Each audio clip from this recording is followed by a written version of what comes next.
emotional one. I've known this lady for a long, long time, and she blew me away the first time I ever heard her read, and she still continues to blow me away, and she's become a friend. You're really going to enjoy this. Please welcome Linda Stitt.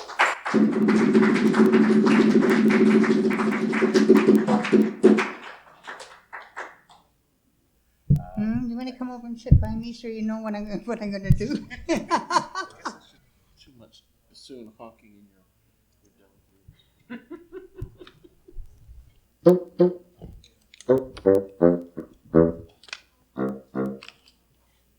Where's Mary? Mary, thank you. Thank you.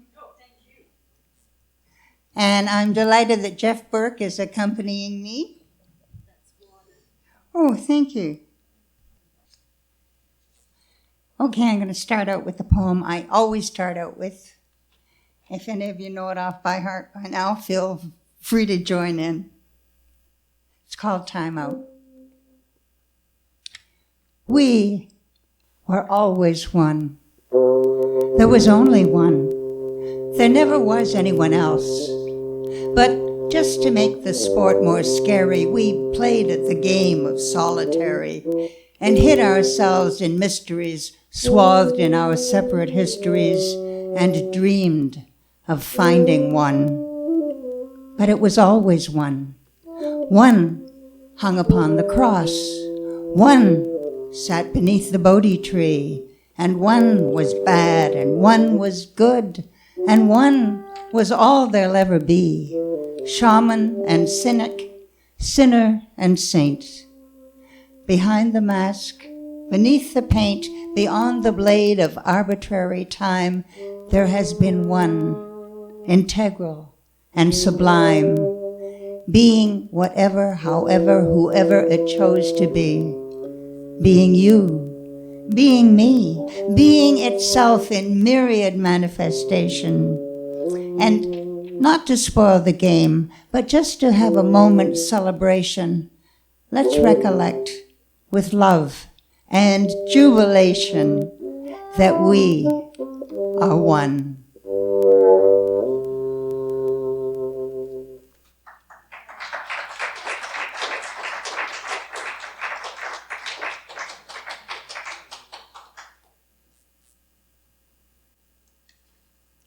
This one's called Minding My Business. A poetry book is not a moneymaker. It is an article of faith, a statement of illogic, an exploration below the bottom line.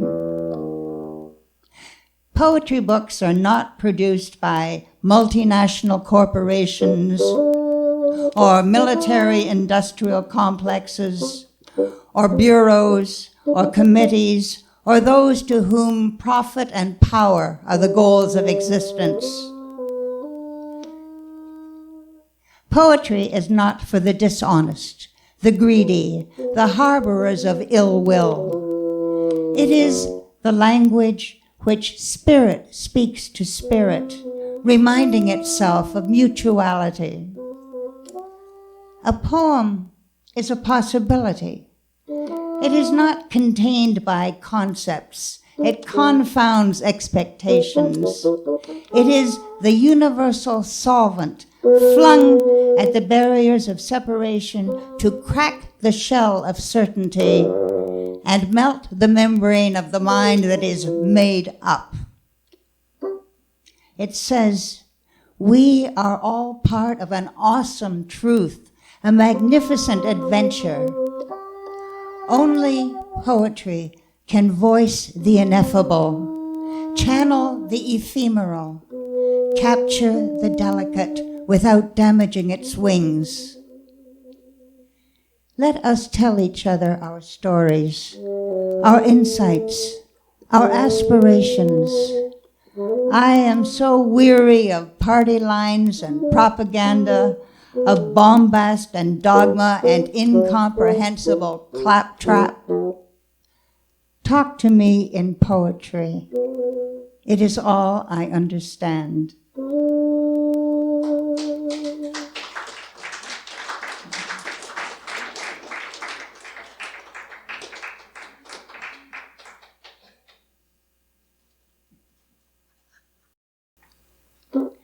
This one's called Epiphany.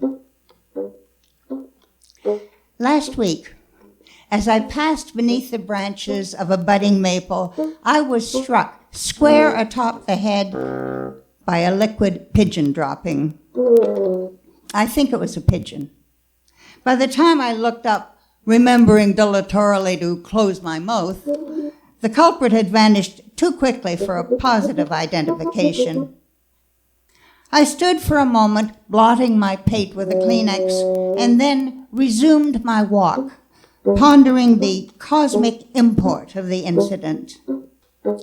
What are the odds, I wondered, against this particular concatenation of happenings, this synchronicity of step and sphincter?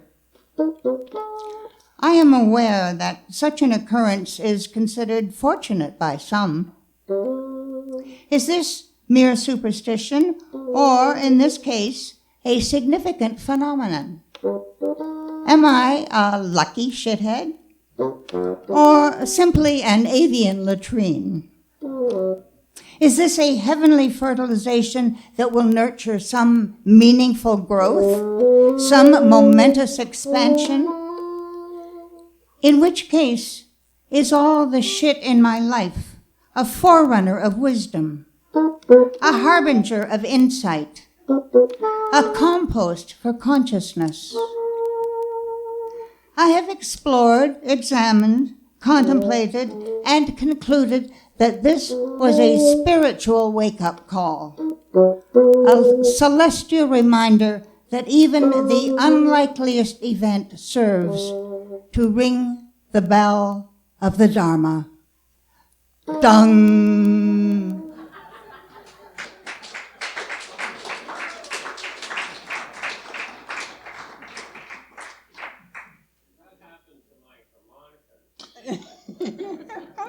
Well, it's supposed to be good luck.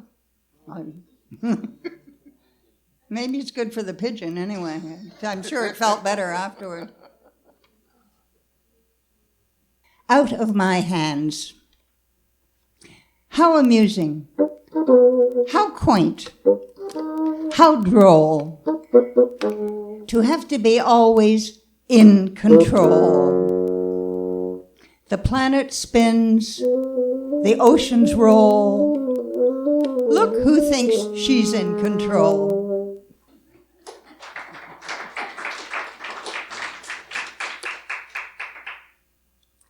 Overextended. I don't bounce back like I used to. I've given it lots of thought. I've been in so much hot water, I think my elastic shot.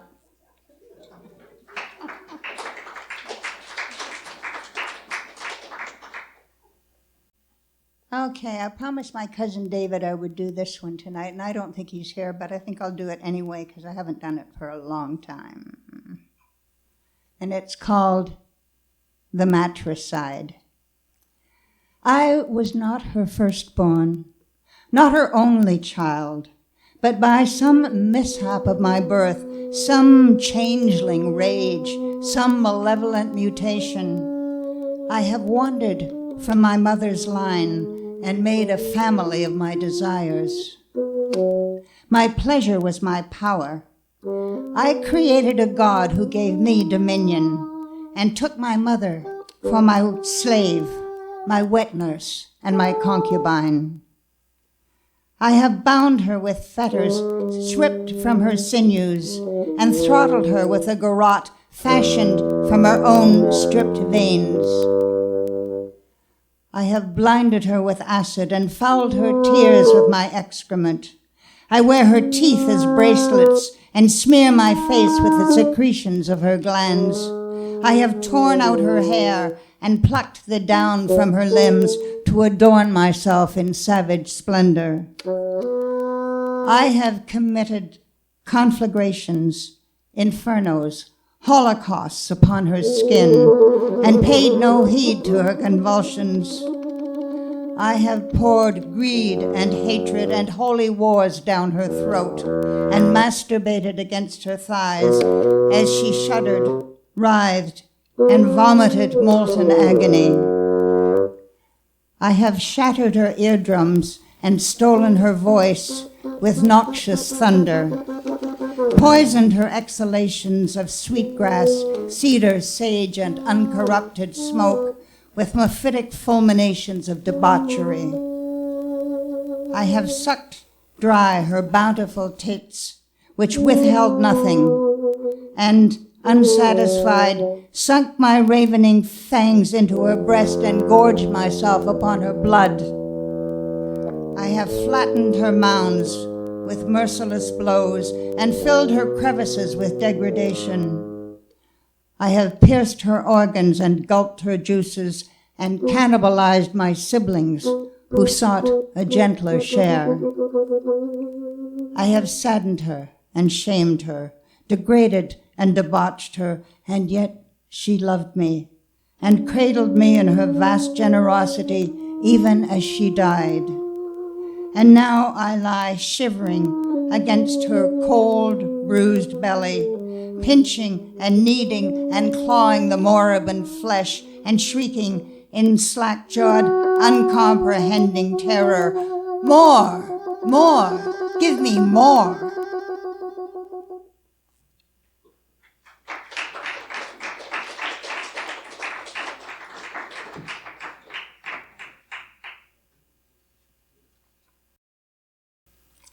On a lighter note, this is called Fowl Fornication. Last night on television, the renowned British psychiatrist R.D. Laing expressed his opinion that no one should be put in prison because they fucked a duck. My thoughts went immediately to the duck. Mature, consenting, male or female? And was there protection from pregnancy and STDs? Anal or vaginal penetration? Enough foreplay to guarantee lubrication? Was the duck provocatively dressed? Sexually aggressive? Did it say no, but mean maybe?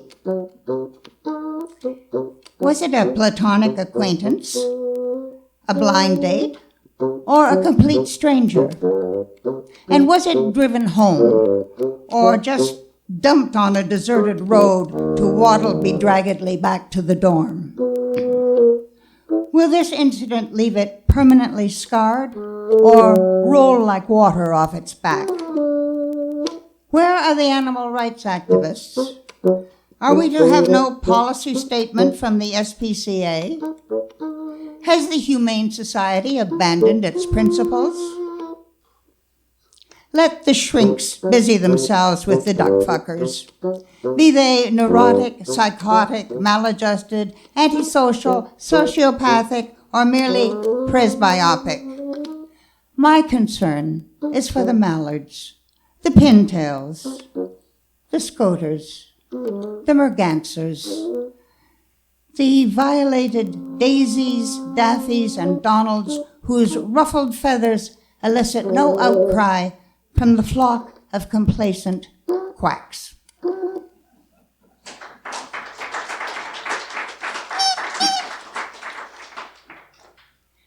I used to do that poem a lot because everywhere we went when I performed in a trio, they said, "Do the duck poem, do the duck poem." So this obviously followed. It's called Facilis Descensus Averno, which I found in the dictionary, which means easy is the slide into hell. At my zenith of talent and nadir of luck, I'm known for a poem about fucking a duck. Despite my great skill and originality, depth of expression and spirituality, all of my subtleness strikes like a truck. And I'm known for a poem about fucking a duck. In a moment of madness, a brief little lapse, an error most surely, a brainstorm perhaps, I blotted and tarnished my good reputation, sullied my skill for a moment's sensation, and now I'm disgracefully, shamefully stuck, being known for a poem about fucking a duck. How could I forfeit my lofty ambition? I've slipped in the shit on the road to perdition. abandoned Parnassus to wallow in muck and be known for a poem about fucking a duck.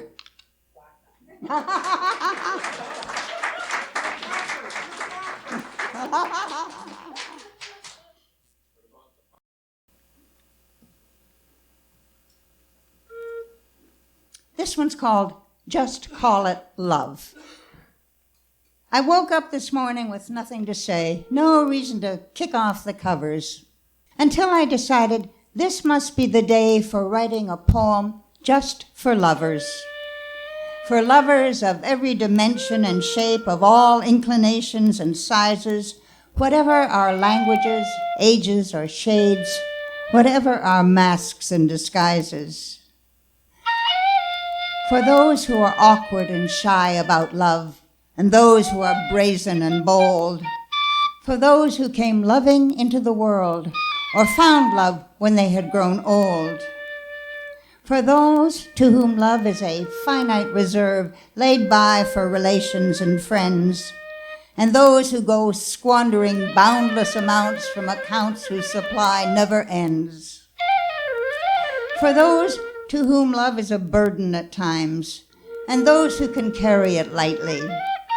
For those who are ponderous bores about love, and those who are witty and sprightly.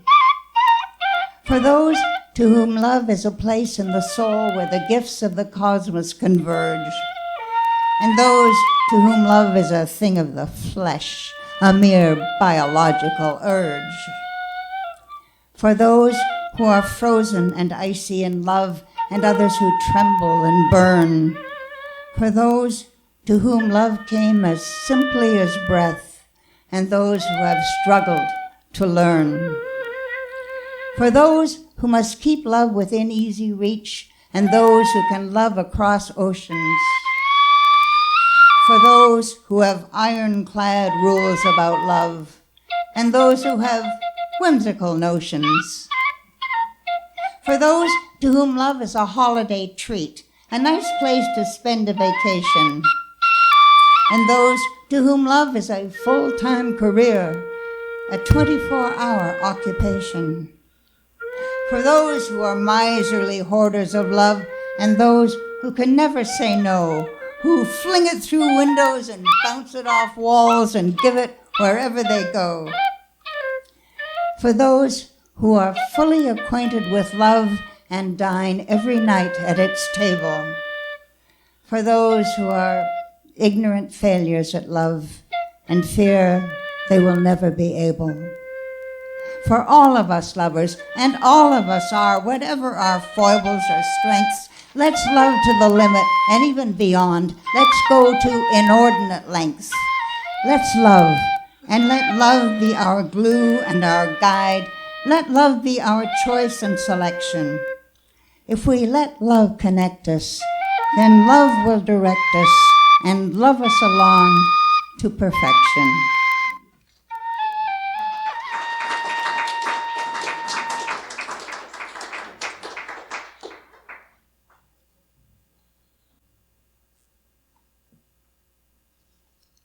I think I'll read you the best love poem I ever wrote.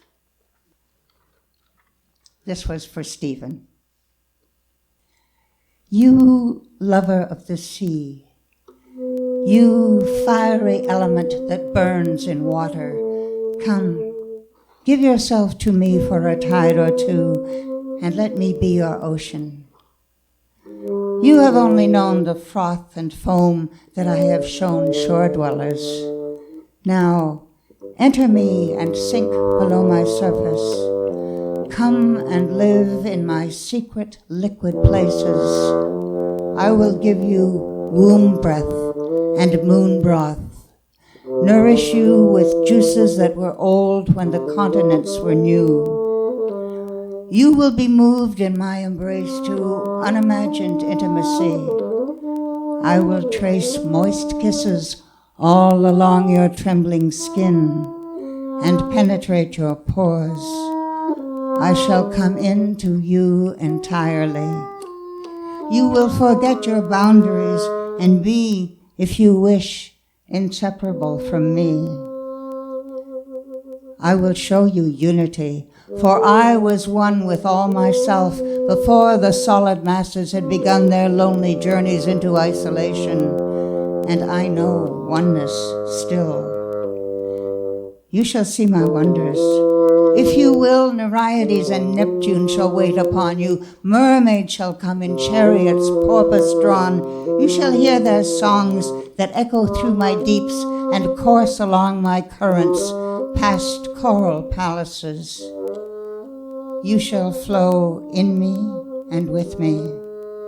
And when you must go, I will not refuse you. I will never lose you. You may take your flame back to the air, but I will still be with you, even there. Your body will remember. It will recognize within the part of you that I have always been.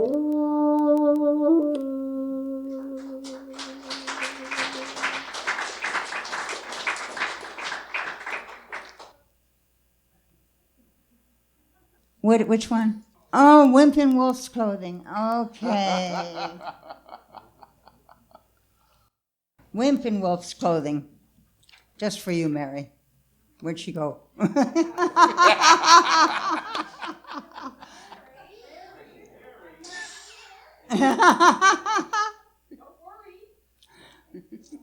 Well, I met this man at a party last night, and he had an interesting kind of face, craggy and weather-beaten and intriguingly lupine, and an intelligent manner of expression which I deemed worthy of exploration. So I seated myself opposite him on the porch rail and, sipping the obligatory glass of white wine, inserted myself into the conversation. We spoke of male-female matters, and I was at my scintillating best with clever puns, witty riposte, and sparkling repartee, until suddenly he rose and stomped off, muttering something about aggressive bitch and feminist rhetoric. I was taken aback, amazed, flabbergasted. I had considered it foreplay.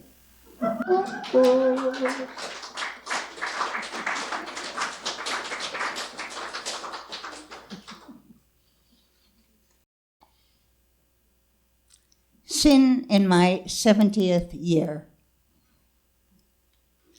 I own up in varying degrees to the 7 deadly sins and countless others more trivial. But now, in my 70th year, I confess above all to pride. I am not too proud for hand-me-downs and handouts, and even on occasion, helpful advice.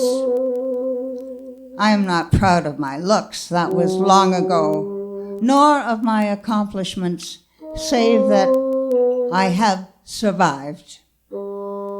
I have no pride of possessions, all are impermanent and mutable, nor of my intellect, which, like my body, is swiftly succumbing to the indignities of age. I might take pride in the kind hearts of my children, but fearing the jealousy of the gods, I shall keep silent. But I am proud, fiercely and joyously proud, simply of being here, of existing at this time and place in the continuum of consciousness as witness and participant. I am proud that I have been summoned by the universe to learn its workings, to serve the great work as lover and beloved. I am so proud to be a drop in the bucket of totality, a spark in the blazing glory of creation.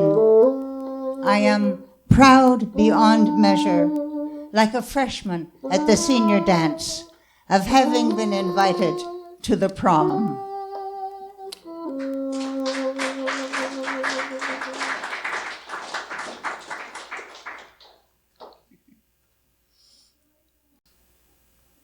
Just a little one to finish off with. It's called Ad Nauseum. Our planet grows sickly and pale, as gentlemen, robust and ruddy, commission a study, and on its completion, a study to study the study. Thank you, Jeff. That was Linda Stitt. Yeah. Thank you so much. I'm so happy to be here. Thank you.